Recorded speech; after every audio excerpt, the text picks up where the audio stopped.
تو اسی طرح سانپ سے خوف کھانا، کسی مضر چیز سے خوف کھانا، یہ ایمان کے خلاف نہیں ہوتا۔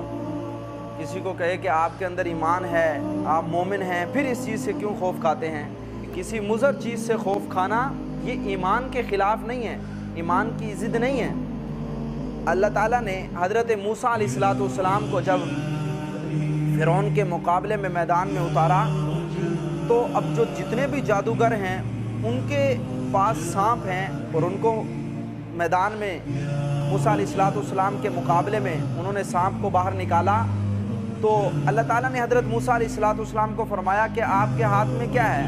یا اللہ عصا ہے۔ اللہ نے فرمایا اس کو ڈالو، تو جب وہ ڈالا زمین پر تو وہ فوراً سانپ بن گیا، اژدہا بن گیا۔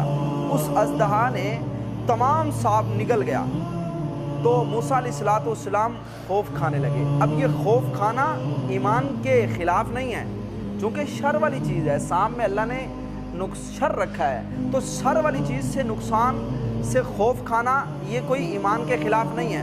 تو اللہ تعالیٰ نے کیا فرمایا وہاں؟ خذها ولا تخف، خذها ولا تخف سنعيدها سیرتها الاولى، آپ اس کو پکڑیے اور خوف نہ کھائیے، سنعيدها سیرتها الاولى، ان قریب ہم اس کو پہلی حالت میں لٹائیں گے۔